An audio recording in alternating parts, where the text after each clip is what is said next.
Now students, welcome to the another video of economics times. आज हम पढ़ेंगे national income and related aggregates.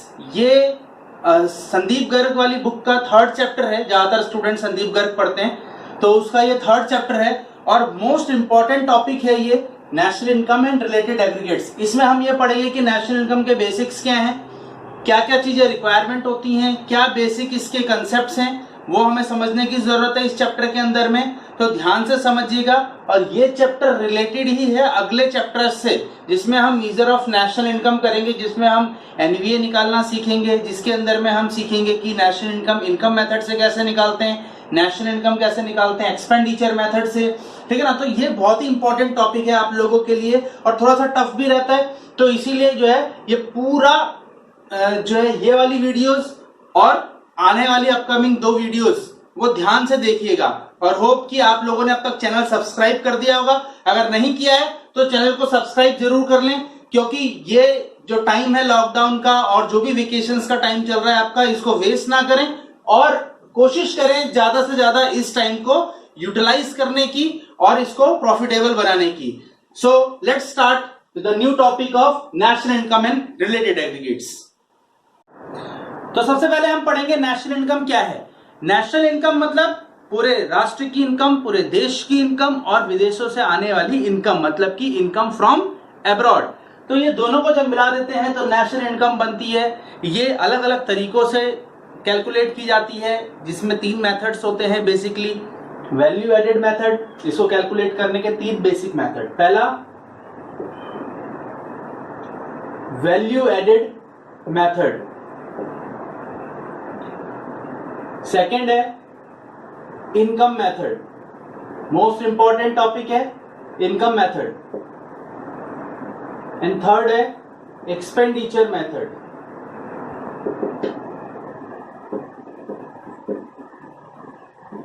ये 3 important topics हैं इसके। ये 3 इंपॉर्टेंट तरीके से नेशनल इनकम को काउंट किया जाता है। ठीक है ना। तो आइए सबसे पहले देखते हैं कि नेशनल इनकम होता क्या है। National income is the sum of all factor income which is earned within the domestic or economic territory of an economy and from net factor income from abroad।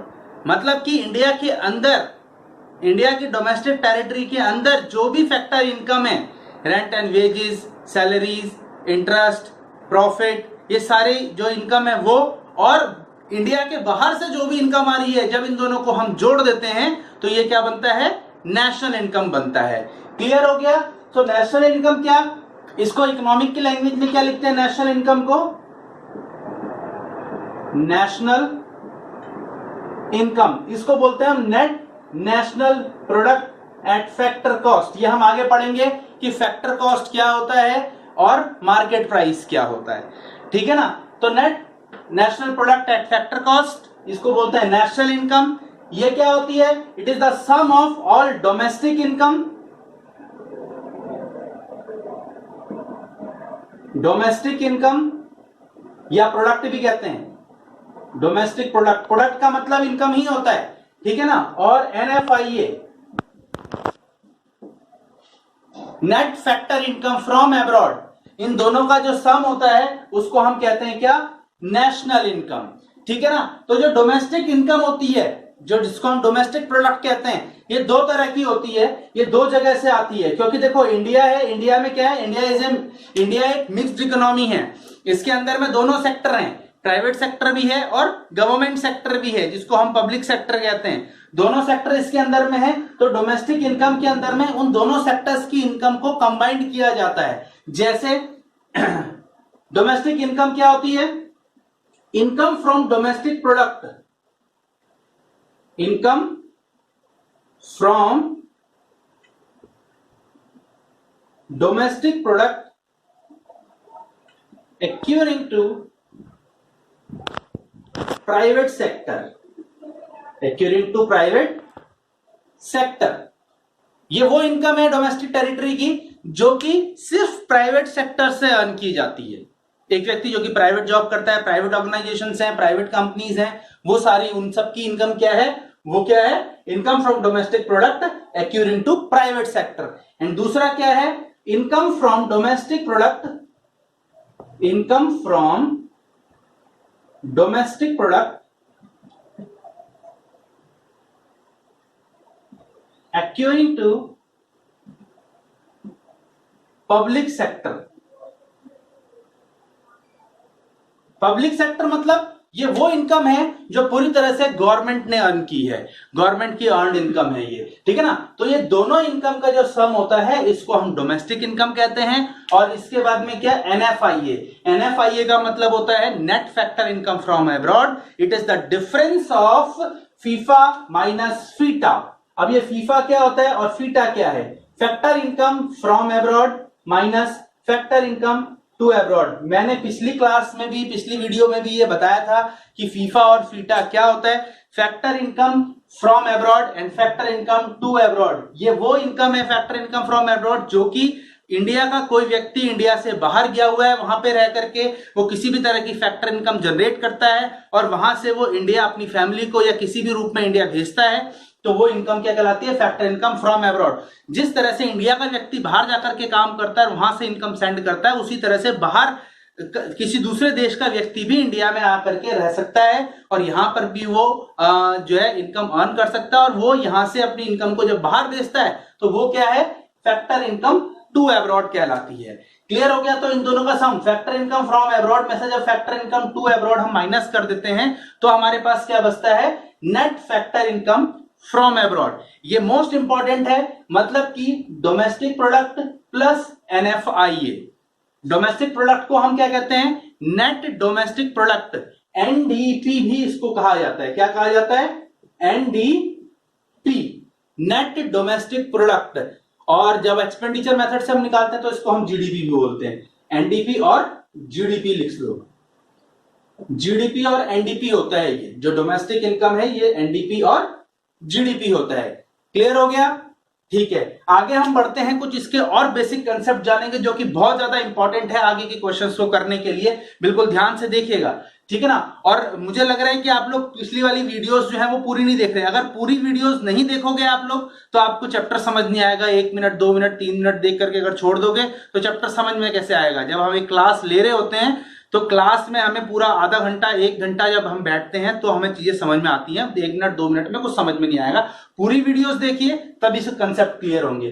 Clear हो गया यहां तक? आगे चलें, ठीक है। 2 चीजें बेसिक पढ़ेंगे। क्या?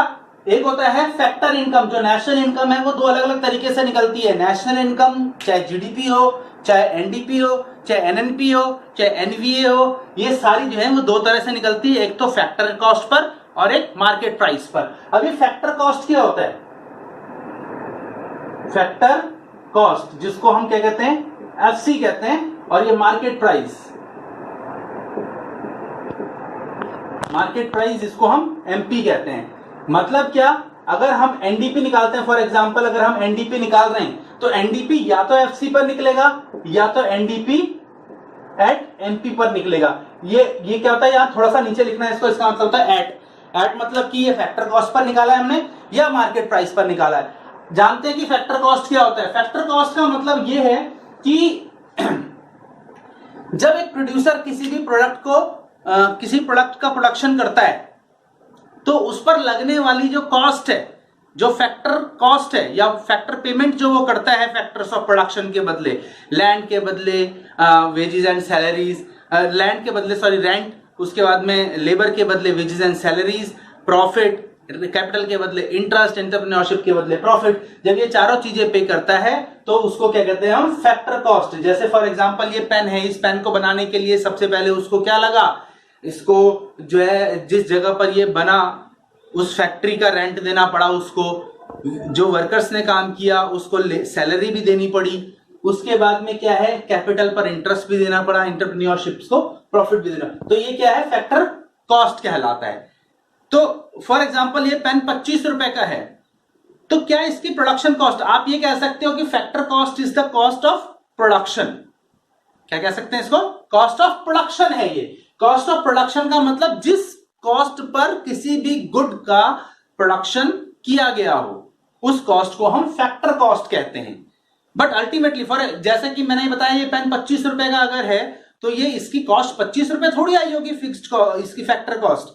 जब ये मार्केट में बिकने के लिए आया तो इसमें बहुत सारे टैक्सेस इंक्लूड हो गए, इंटरमीडिएट कंजम्पशन इंक्लूड हो गया, इसमें बहुत सारे वेंडर्स का प्रॉफिट ऐड हो गया, और उसके बाद में ये मार्केट में बिकने के लिए आया, जिसमें इसका एमआरपी मैक्सिमम रिटेल प्राइस रखा गया इसका 25 रुपए, और 25 रुपए में मैंने इसको परचेज किया। जब भी कोई प्रोडक्ट आप खरीदते हो तो उसमें नीचे लिखा होता है एमआरपी इज इक्वल टू इतना, और नीचे एक छोटी लाइन में लिखा होता है इंक्लूसिव ऑफ ऑल टैक्सेस, मतलब कि उसके अंदर में सारे टैक्सेस इंक्लूडेड हैं। क्लियर हो गया? तो जब कोई भी प्रोडक्ट मार्केट में बिकने के लिए आता है तो वो किस पर आता है? मार्केट प्राइस पर। कोई भी प्रोडक्ट मार्केट में फैक्टर कॉस्ट पे नहीं बेचा जाता। Factor cost is the cost of production, ये सिर्फ प्रोडक्शन की कॉस्ट है, ना कि मार्केट में बिकने के लिए कॉस्ट है, ठीक है ना। और मार्केट प्राइस क्या है? ये वो प्राइस है जब प्रोडक्ट जो है फैक्ट्री से निकल करके एट द एंड आपके जो शॉपकीपर तक आता है, एट द एंड, ठीक है ना। ये लास्ट चैनल है शॉपकीपर, वहां तक आता है, तो वहां तक आते आते इसमें बहुत सारी चीजें ऐड हो जाती हैं, तो वो मार्केट प्राइस पर बिकता है। तो ये है फैक्टर कॉस्ट और मार्केट प्राइस। आई होप कि क्लियर हो गया होगा आप लोगों को। नहीं हुआ तो रिवाइंड करके दोबारा देख लेना इस वीडियो को। क्लियर है? आप कुछ बेसिक चीजें और समझेंगे इसके अंदर में कि कैसे हम फैक्टर कॉस्ट को मार्केट प्राइस में कन्वर्ट करेंगे, कैसे हम डोमेस्टिक प्रोडक्ट को नेशनल प्रोडक्ट में कन्वर्ट करेंगे, कैसे हम ग्रोस वैल्यू को नेट वैल्यू में कन्वर्ट करेंगे, कैसे हम वैल्यू ऑफ आउटपुट को वैल्यू एडेड में कन्वर्ट करेंगे, ये हम आज देखेंगे। तो सबसे पहले हम देखते हैं क्या, यहां लिखते हैं हम डोमेस्टिक प्रोडक्ट, डीपी मतलब डोमेस्टिक प्रोडक्ट। डोमेस्टिक प्रोडक्ट को जब भी हमको नेशनल प्रोडक्ट में चेंज करना होता है, नेशनल प्रोडक्ट मतलब पूरे कंट्री का, डोमेस्टिक मतलब डोमेस्टिक टेरिटरी के अंदर ही, तो जब हम डोमेस्टिक प्रोडक्ट को नेशनल प्रोडक्ट में कन्वर्ट करते हैं तो इसके अंदर हमको डीपी को चेंज करने के लिए एनपी में हमको सिर्फ एक चीज करनी होती है, क्या? प्लस करना होता है हमको NFIA, net factor income from abroad. Most important topic है, अगेन मैं बोल रहा हूं, ध्यान से देखिएगा। और उसके बाद में अगर नेशनल प्रोडक्ट को हमको दोबारा से डोमेस्टिक प्रोडक्ट में कन्वर्ट करना है तो इसमें हमको क्या करना पड़ेगा? माइनस करना पड़ेगा एनएफआईए। एनएफआईए को इसमें से माइनस कर देंगे, जैसे कि N for example NNP net national product है, इसको हमको चेंज करना है किसमें? एनडीपी के अंदर। तो एनडीपी में इसको चेंज करना है तो इसमें से हम माइनस कर देंगे क्या? नेट प्रोडक्ट को, नेशनल प्रोडक्ट को डोमेस्टिक में चेंज करना, माइनस कर देंगे एनएफआईए, तो ये एनडीपी के अंदर में कन्वर्ट हो जाएगा। ये हम आगे क्वेश्चंस करेंगे तो आपको इजीली और अच्छी तरह से समझ में आ जाएगा, ठीक है ना। तो फर्स्ट ये है। सेकंड क्या है? जब हम नेट वैल्यू को, जब हमको ग्रोस में चेंज करना होता है, ग्रोस मतलब नेट मतलब शुद्ध, ग्रोस मतलब सकल। ग्रोस वैल्यू किसी भी प्रोडक्ट की वो वैल्यू होती है जिसके अंदर में डेप्रिसिएशन इंक्लूड होता है। क्या होता है? डेप्रिसिएशन इंक्लूड होता है। जैसे ये प्रोडक्ट मार्केट में बिकने के लिए आया, जब ये प्रोडक्ट मार्केट में बाहर बिकने के लिए आया तो कंपनी जो भी उसका डेप्रिसिएशन होता है वो अपने प्रोडक्ट के ऊपर डिवाइड कर देती है, अपने प्रोडक्ट में ऐड कर देती है उसको, और हर प्रोडक्ट में वो पर यूनिट पर वो डिवाइड होकर के आ जाता है, ठीक है ना। तो डेप्रिसिएशन, अगर कंपनी में मशीनरी खराब हो गई, मशीनरी को रिपेयर करने का जो खर्चा आ रहा है, या फिर उसके अलावा किसी भी तरह का वियर एंड टियर की वजह से अगर कोई भी डेप्रिसिएशन हो रहा है, डेप्रिसिएशन हमने लास्ट वीडियो के अंदर में पढ़ा था क्या होता है। तो डेप्रिसिएशन किसी भी तरह का होता है जब वो प्रोडक्ट के प्राइस में ऐड हो जाता है, तो उसको हम बोलते हैं कि इस प्रोडक्ट का प्राइस जो है वो उसकी ग्रोस वैल्यू है, ठीक है ना। नेट वैल्यू क्या होती है? जब उसमें डेप्रिसिएशन नहीं ऐड हुआ रहता, ठीक है ना। और मोस्ट और 100% ऑर्गेनाइजेशंस क्या है, अपना डेप्रिसिएशन उसमें ऐड करके ही बताती है, ठीक है। तो कई बार हमको क्या होता है कि नेशनल इनकम हमको ग्रोस वैल्यू में निकालनी होती है विदाउट डेप्रिसिएशन, और कई बार ऐसा होता है कि हमको नेशनल इनकम निकालना होता है विदाउट डेप्रिसिएशन। क्लियर है? तो नेट वैल्यू को ग्रोस वैल्यू में चेंज करने के लिए सिंपल है कि इसके अंदर अगर हम डेप्रिसिएशन ऐड कर दें तो ये क्या हो जाएगा? नेट वैल्यू ग्रोस में चेंज हो जाएगी, ठीक है ना। और अगर हमें ग्रोस वैल्यू को नेट वैल्यू में चेंज करना है तो इसमें से डेप्रिसिएशन माइनस हो जाएगा, ठीक है। इसके बाद थर्ड पॉइंट आता है। थर्ड के अंदर में क्या है? इसके अंदर ग्रोस हो गया, नेट हो गया, इसके बाद में आएगा फैक्टर कॉस्ट को मार्केट प्राइस में चेंज करना है तो क्या आएगा, फैक्टर कॉस्ट। और मार्केट प्राइस में आप लोगों को ऑलरेडी बता चुका हूं कि फैक्टर कॉस्ट क्या होता है, मार्केट प्राइस क्या होता है। तो फैक्टर कॉस्ट को मार्केट प्राइस में चेंज करते हैं तो प्लस इसमें ऐड कर देते हैं क्या, एनआईटी, नेट इनडायरेक्ट टैक्सेस। और जब मार्केट प्राइस को फैक्टर कॉस्ट में कन्वर्ट करते हैं तो इसमें से माइनस कर देते हैं net indirect taxes. Net indirect taxes भी मैंने पिछली वीडियो में बताया था क्या होता है। नेट इनडायरेक्ट टैक्सेस का मतलब होता है इनडायरेक्ट टैक्सेस माइनस सब्सिडीज, ठीक है। And last and most important is, जब हम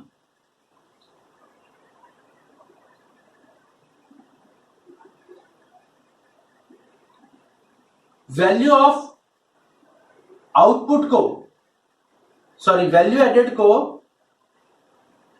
वैल्यू ऑफ आउटपुट में कन्वर्ट करते हैं, वैल्यू एडेड को वैल्यू ऑफ आउटपुट में जब हम कन्वर्ट करते हैं तो इसमें हमें क्या करना पड़ता है, प्लस इंटरमीडिएट कंजम्पशन।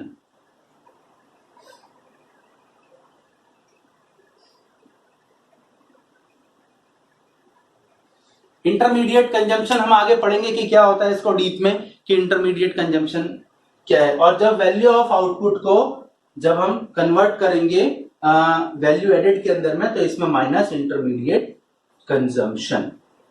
क्लियर हो गया। इंटरमीडिएट कंजम्पशन के अंदर में बहुत सारी चीजें आती हैं, परचेज ऑफ मशीनरी, जब एक प्रोड्यूसर या कोई भी फर्म जब मशीनरी परचेज करती है तो उसको इंटरमीडिएट कंजम्पशन कहा जाता है। परचेज ऑफ रॉ मटेरियल, जब वो रॉ मटेरियल परचेज करती है तो उसको इंटरमीडिएट कंजम्पशन माना जाता है। इंपोर्ट ऑफ गुड्स, जब हम कोई भी चीज इंपोर्ट करते हैं तो उसको इंटरमीडिएट कंजम्पशन माना जाता है, ठीक है ना। तो ये बहुत सारी चीजें हैं जिसको हम इंटरमीडिएट कंजम्पशन मानते हैं। तो ये क्लियर है। तो ये चारों चीजें ये इंपॉर्टेंट है, इसको ध्यान से समझ लीजिएगा, ठीक है ना। तो आइए आगे बढ़ते हैं, करेंगे न्यूमेरिकल्स। जो अभी तक हमने पढ़ा है उसके बेस पर ये न्यूमेरिकल है।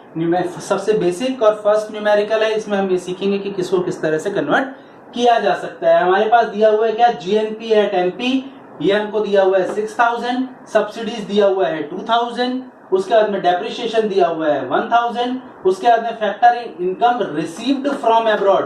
Factor income received from abroad, इसका मतलब ये क्या है, फैक्टर इनकम फ्रॉम अब्रॉड, ये है फीफा, ये दिया हुआ है हमको 400 और इनडायरेक्ट टैक्स दिया हुआ है 300। तो इसके बेसिस पर हम लोग निकालेंगे क्या, NDP at MP, NDP at FC, NNP at FC, NNP at MP, GDP at FC और जीडीपी एट एमपी। बहुत ही इजी है, बट बेसिक्स चीजों को याद रखना है आपने। बेसिक अगर याद नहीं रखेंगे तो बहुत टिपिकल भी लगेगा, लेकिन अगर बेसिक चीजें याद रखोगे तो बिल्कुल बच्चों का खेल है, ठीक है ना। तो सबसे पहले हमें क्या निकालना है, यहां पर इसको लेते हैं NDP at MP. NDP at MP निकालेंगे, इसके लिए हमारे पास हमें क्या दिया हुआ है, जीएनपी एट एमपी दिया हुआ है, जीएनपी एट एमपी ये दिया हुआ है हमें, ठीक है ना। तो अब सबसे पहले हम क्या करेंगे, एक दूसरे को कंपेयर करना है। हमने कंपेयर करना मतलब दोनों साइड्स को इक्वल करना है। अभी यहां पर क्या है, देखो ये मार्केट प्राइस पर है, ये भी मार्केट प्राइस पर है, कोई चेंज करने की जरूरत इसमें नहीं है।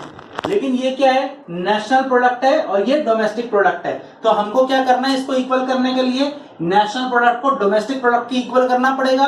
तो नेशनल प्रोडक्ट को डोमेस्टिक प्रोडक्ट में चेंज करना है। तो नेशनल प्रोडक्ट को पिछले हमने देखा था, अभी पीछे हमने देखा था अभी कि नेशनल प्रोडक्ट को डोमेस्टिक प्रोडक्ट में चेंज करने के लिए क्या करना पड़ेगा, हमको माइनस करना पड़ेगा एनएफआईए। एनएफआईए इसमें से माइनस कर देंगे तो ये नेशनल प्रोडक्ट जो है ये डोमेस्टिक प्रोडक्ट में चेंज हो जाएगा। और इसके बाद में क्या है, ये ग्रोस है और ये नेट है। तो ग्रोस को नेट में चेंज करने के लिए क्या करना पड़ता है, डेप्रिसिएशन को माइनस करना पड़ता है। अगर नहीं पता लग रहा वापस से रिवाइंड करो और फिर देखो, ठीक है। माइनस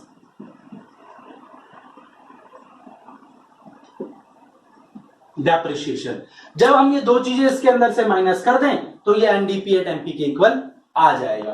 तो अब हम क्या करेंगे, ये हमें दिया हुआ है कितना, 6000 माइनस एनएफआईए तो हमें दिया नहीं हुआ, लेकिन हमको क्या दिया हुआ है, फीफा दिया हुआ है यहां पर। तो एनएफआईए क्या होता है, फीफा माइनस फीटा, यही होता है ना, अभी पढ़ा था हमने, फिर स्किप करके देख लिया। वापस रिवाइंड करो और फिर देखो।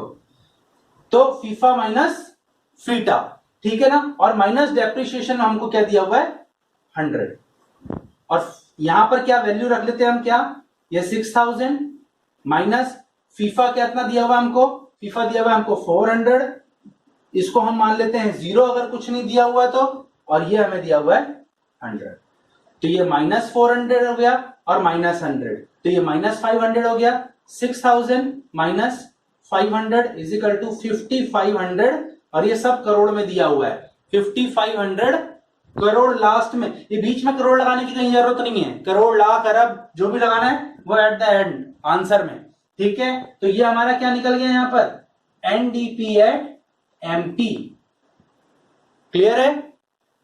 इसके आगे दूसरा निकालेंगे एनडीपी एट एफसी, ये और इजी निकलेगा। एनडीपी एट एफसी ये निकालना है हमको, तो एनडीपी एफसी निकालने के लिए अभी हमने एनडीपी एमपी निकाला, एनडीपी एमपी क्या निकला हमारा 5500, तो 5500 एनडीपी एट एमपी निकाला हमने। तो एनडीपी और एनडीपी पूरा सेम है, इसको चेंज करने की जरूरत ही नहीं है, बस क्या करेंगे इस मार्केट प्राइस को फैक्टर कॉस्ट में चेंज कर देंगे। क्या करना पड़ेगा इसके लिए एनआईटी माइनस करना पड़ेगा, जब हम एनआईटी माइनस कर देंगे तो ये क्या बन जाएगा एनडीपी एट एफसी। तो ये कितना आया था हमारा 5500 माइनस एनआईटी कितना दिया हुआ, और एनआईटी नहीं दिया हुआ हमको, तो एनआईटी का फॉर्मूला क्या होता है, फिर भूल गए, पिछली वीडियो देखो उसमें एनआईटी है। तो एनआईटी क्या होता है, एनआईटी का formula indirect taxes minus subsidies, indirect tax minus subsidies, ठीक है। तो इनडायरेक्ट टैक्स कितना दिया हुआ है हमको, इनडायरेक्ट टैक्स यहां पर दिया हुआ है देखो 300, यहां दिया हुआ है 300 माइनस सब्सिडी कितना दिया है 200, तो 200 बचा कितना 100, 5500 में से 100 माइनस हुआ तो 5400 करोड़, ये क्या आ गया हमारा एनडीपी एट एफसी, क्लियर है, ओके। अब आगे करना है हमको क्या एनएनपी एट एफसी निकालना है, एनएनपी एट एफसी। तो अभी हमने एनडीपी एट एफसी कितना निकाला था, एनडीपी एट एफसी हमारे पास था, अभी कॉपी में लिखा है आप लोगों ने, नीचे देखो कितना है 5400, तो 5400 तो ये क्या है NDP FC, FC FC same है, इसको कोई चेंज करने की जरूरत नहीं है, बस इस डोमेस्टिक प्रोडक्ट को नेशनल प्रोडक्ट में चेंज करना है, बाकी ये नेट और नेट तो सेम है ही है, सिर्फ डोमेस्टिक प्रोडक्ट को नेशनल प्रोडक्ट के अंदर चेंज करना है सिर्फ। तो डोमेस्टिक प्रोडक्ट को नेशनल प्रोडक्ट में चेंज करने के लिए क्या करेंगे प्लस NFIA, ठीक है।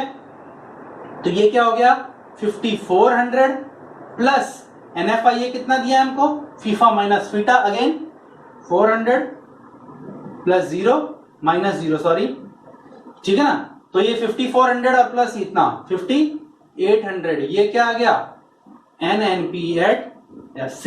अब NNP एट MP निकालना है, simple NNP at MP, NNP at MP कैसे निकालेंगे, NNP एट FC अभी हमने निकाला, NNP एट FC ये अभी हमने निकाला, NNP और NNP बिल्कुल सेम है, नो नीड टू चेंज, बस क्या करना पड़ेगा इस फैक्टर कॉस्ट को मार्केट प्राइस में चेंज करना है। फैक्टर कॉस्ट को मार्केट प्राइस में चेंज करने के लिए क्या करना पड़ेगा प्लस NIT, अभी पीछे हमने किया था क्या फैक्टर कॉस्ट को मार्केट प्राइस को फैक्टर कॉस्ट में कर रहा था तो माइनस कर रहा था, अभी यहां पर क्या करना है फैक्टर कॉस्ट को मार्केट प्राइस में चेंज करना है तो प्लस करना पड़ेगा।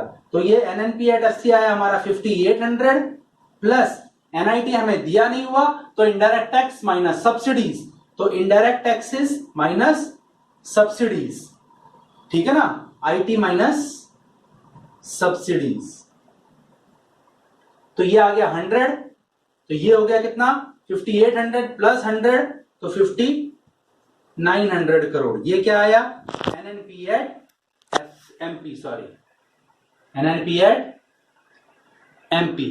अब लास्ट बचा है हमारा क्या GDP at FC and GDP at MP। तो GDP एट FC कैसे निकालेंगे GDP एट FC निकालना है हमको, सबसे पहले GDP MP निकाल लो। जीडीपी एमपी सबसे पहले निकालते हैं। जीडीपी के लिए हमें जीएनपी एमपी दे रखा है ऑलरेडी, यहाँ पर यहाँ देखने की जरूरत नहीं, जिस चीज से निकल जाए उस चीज से आप निकाल सकते हो। यहाँ पर क्या दे रखा है हमको, जीएनपी एट एमपी। तो एमपी और एमपी सेम है, ग्रोस और ग्रोस भी सेम है, बस इस एनपी को डीपी में चेंज करना है। ओनली नेशनल प्रोडक्ट को डोमेस्टिक प्रोडक्ट में चेंज करना है। तो आप लोगों को पता है कि क्या करना है, प्लस एनएफआईए, एनएफआईए इसके अंदर में ऐड कर देंगे तो ये बन जाएगा एनडीपी एट एमपी। तो जीएनपी कितना दिया हमको, 6000 प्लस एनएफआईए कितना है हमारे पास में, फीफा माइनस फीटा 400 माइनस 0, तो ये कितना आ गया, ये प्लस ये 6400 करोड़। क्लियर है। अब बचा क्या हमारा, जीडीपी एट एफसी। ये आप लोगों का होमवर्क है, जीडीपी एट एफसी आप लोग खुद करेंगे। क्लियर हो गया। अच्छा, जीडीपी एट एफसी आप खुद निकालेंगे और जो आंसर निकला उसको कमेंट में डालना, ठीक है ना, ताकि पता लगे कि किसने सही निकाला है। It's that clear, okay. ठीक है, तो आज की वीडियो यहीं पे समाप्त करता हूं और आशा करता हूं कि आप लोगों को ये चैप्टर या टॉपिक समझ में आया होगा। और इसके आगे के मैं अगेन कहूंगा कि इसके आगे के टॉपिक्स जरूर देखिएगा, वीडियो को पूरा देखें तभी समझ आएगा। 1 मिनट 2 मिनट देखने से कोई फायदा नहीं मिलेगा आपको। Thank you very much.